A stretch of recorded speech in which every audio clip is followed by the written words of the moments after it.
Sometimes a single voice rises above the noise, speaking for the living world that cannot speak for itself. In Canada, that voice is David Suzuki, a scientist, broadcaster, and passionate advocate for the planet. Suzuki's journey shows how one person's knowledge and passion can awaken a nation's conscience. For decades, he's guided us through the marvels and fragility of nature, revealing both its wonders and its vulnerabilities. He's never shied away from hard truths: climate change, vanishing species, polluted oceans. Suzuki's story began in hardship, shaping his sense of justice and responsibility. He became more than a scientist. He became a storyteller, translating science into a call for action. His life reminds us we are part of nature, not apart from it. From a curious boy to a global environmental leader, Suzuki's journey weaves science, communication, and activism. His legacy is a call to defend the world that sustains us. David Suzuki inspires new generations to become true citizens of the planet. David Suzuki was born in Vancouver in 1936, a third-generation Japanese Canadian. His early years were filled with curiosity and a love for nature, but World War II changed everything. Suzuki and his family were forced into an internment camp, a harsh lesson in injustice. Amid hardship, he found solace in the natural world, learning from the forests and swamps around him. After the war, the family rebuilt their lives in Ontario, where Suzuki's passion for science flourished. He excelled academically, earning a biology degree from Amherst College and a PhD in zoology from the University of Chicago. Specializing in genetics, he became a professor at the University of British Columbia in 1963. Suzuki was known for making complex science accessible and exciting. His career seemed destined for academia, but the world was changing. A new calling was emerging, one that would take him far beyond the lab. Suzuki was about to become a voice for millions. David Suzuki's unexpected leap from a respected scientist to a prominent public figure marked a significant shift in science communication. It was a transition that few could have predicted, yet it would ultimately redefine how science was perceived and understood by the masses. Back in the 1960s, a time of great social and scientific change, he recognized a critical need. He felt strongly that the public needed to understand the profound impact of scientific advancements and discoveries on society as a whole. He believed that scientific knowledge shouldn't be confined to laboratories and academic journals. He initially began sharing his insights through lectures at universities and articles published in various journals and magazines. His ability to articulate complex scientific concepts with clarity and his genuine passion for the subject quickly caught the attention of the media. They recognized his potential to bridge the gap between the scientific community and the general public. In 1970, he began hosting Suzuki on Science, a show that would become a stepping stone in his broadcasting career. Through this program, he connected with both children and adults alike, fostering a sense of curiosity and wonder about the world around them. He had a knack for making science accessible, engaging, and most importantly, exciting for everyone. His burgeoning talent and dedication soon led to significant opportunities with the Canadian Broadcasting Corporation, or CBC. There, he solidified his position as a trusted and reliable voice on both radio and television, reaching a vast audience across the nation. The real turning point in his career arrived in 1974 with the debut of Science magazine, a primetime television show that aimed to explore the vast and complex world of science. The show covered a wide range of topics, from the intricate workings of the human brain to the boundless mysteries of space exploration, captivating viewers with its insightful and informative content. As part of his work on Science magazine, Suzuki embarked on journeys around the world, conducting interviews with leading experts in their respective fields and witnessing groundbreaking scientific breakthroughs firsthand. Through his engaging storytelling and infectious enthusiasm, he transformed science into a thrilling adventure, making it more than just a dry collection of facts and figures. His unique blend of scientific authority and genuine approachability quickly cemented his status as one of Canada's most recognizable and respected scientists. Suzuki's remarkable ability to demystify complex scientific concepts and make them accessible to a wide audience ultimately set the stage for what would become his most influential and impactful work in the years to come. He was now fully prepared to bring both the wonders and the urgent warnings of the natural world directly into the homes of a national audience, sparking conversations and inspiring action. The next chapter in his career would solidify his place in Canadian history, making him a household name synonymous with environmental awareness and scientific literacy.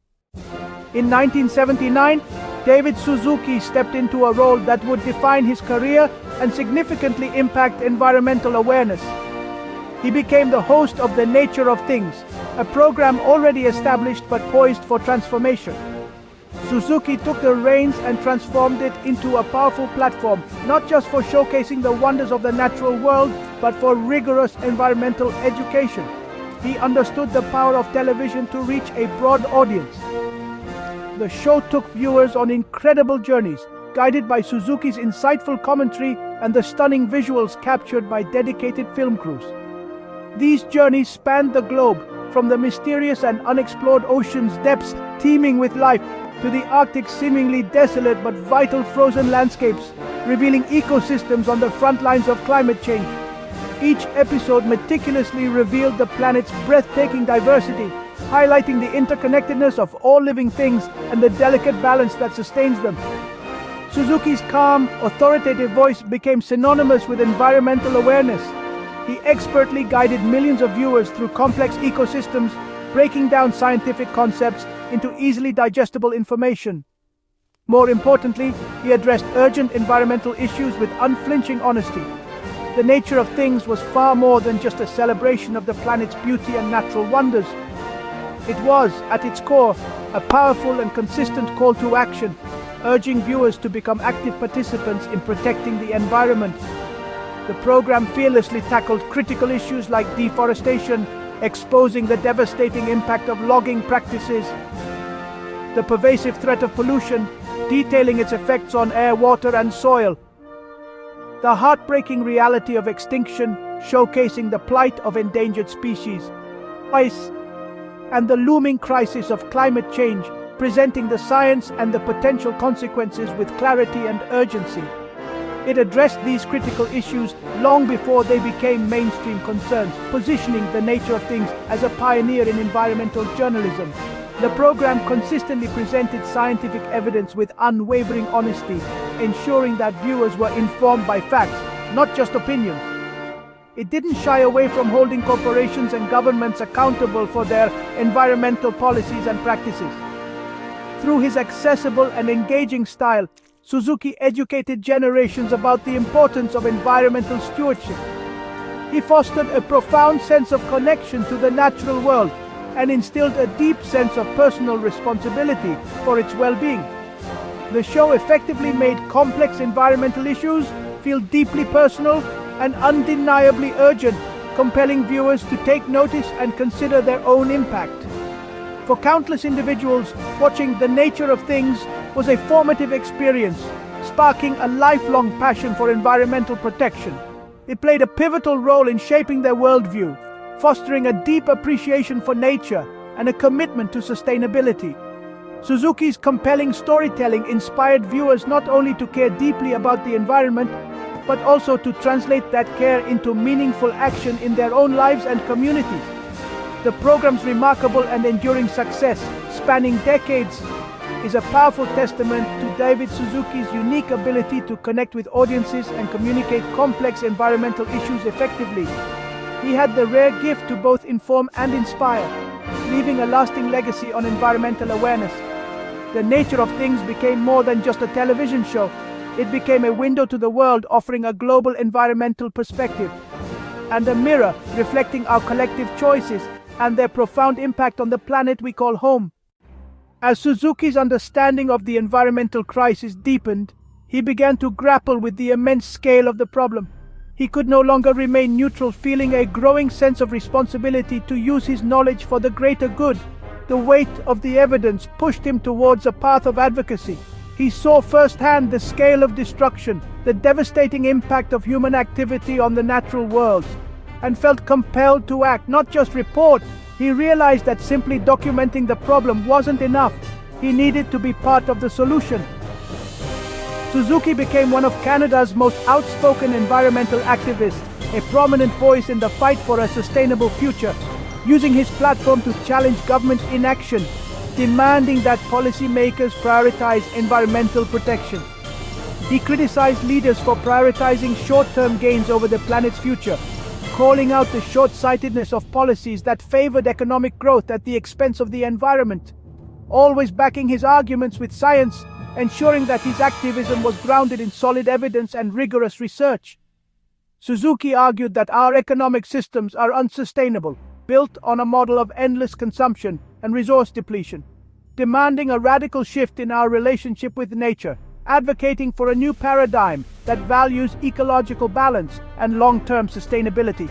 He spoke at rallies, inspiring crowds with his passionate calls for environmental action, wrote books sharing his knowledge and insights with a wider audience, and participated in protests, standing in solidarity with others who shared his commitment to environmental protection, urging for urgent change, emphasizing the need for immediate action to address the growing environmental crisis. Some questioned his objectivity, suggesting that his activism compromised his scientific integrity. But Suzuki believed neutrality in the face of crisis was complicity, arguing that scientists have a moral obligation to speak out when their research reveals a threat to the planet. For him, activism was a natural extension of science and education, a way to translate knowledge into action and inspire others to make a difference. He saw it as his duty to sound the alarm as loudly as possible, to warn the world about the dangers of environmental degradation. Suzuki's courage to speak out, even at personal risk, made him a target of criticism and controversy, cemented his status as a true champion for the environment, a respected voice for science and sustainability. He inspired others to demand accountability from corporations and governments, empowering individuals to take action in their own communities and envision a sustainable future, a world where humanity lives in harmony with nature. His voice became a rallying cry for change, inspiring a generation of environmental activists. In 1990, Suzuki and his wife Tara Kallis founded the David Suzuki Foundation to turn science into action. The foundation's mission: protect nature's diversity and our quality of life, now and for the future. It focuses on safeguarding oceans, fresh water and vital ecosystems, and leading the fight against climate change. The foundation promotes renewable energy, sustainable living, and the right to a healthy environment for all Canadians. It empowers communities and individuals to make a difference. Suzuki's vision lives on through the foundation's tireless work. Suzuki's impact has been recognized with countless awards, including the Order of Canada and the Right Livelihood Award. He's received over 24 honorary doctorates and the UNESCO Kalinga Prize for Science Communication. Suzuki's influence extends beyond accolades. He's a trusted teacher and moral compass for generations. In a CBC poll, he was named one of the greatest Canadians, the highest-ranked living person. His legacy is measured not just in awards, but in the deep trust and affection of the public. Suzuki's life's work has shaped the environmental consciousness of a nation. Suzuki's outspoken views have sparked debate, especially on GMOs and nuclear energy. He urges caution with GMOs, prioritizing the precautionary principle, while critics argue he overstates risks. On nuclear power, Suzuki highlights safety and waste concerns, opposing its expansion despite its low emissions. These stances have drawn criticism, but also reflect his willingness to challenge powerful interests. Suzuki's role is not to provide all the answers, but to provoke essential questions about our future. His legacy is one of elevating public debate and pushing society to think critically about science and sustainability. David Suzuki's life is a testament to purpose, passion, and the power of one voice. He bridged science, media, and activism, inspiring generations to care for the planet. Through the nature of things, he brought the wonders and warnings of nature into our homes. Suzuki taught us we are part of nature, and our fate is tied to its health. He empowered individuals to act, showing that one person can make a difference. His foundation and message continue to echo, urging us to rethink our values and imagine a sustainable future. Suzuki's legacy is a call to action, a reminder that the fight for our planet is ongoing. Each of us can be a guardian for our fragile home,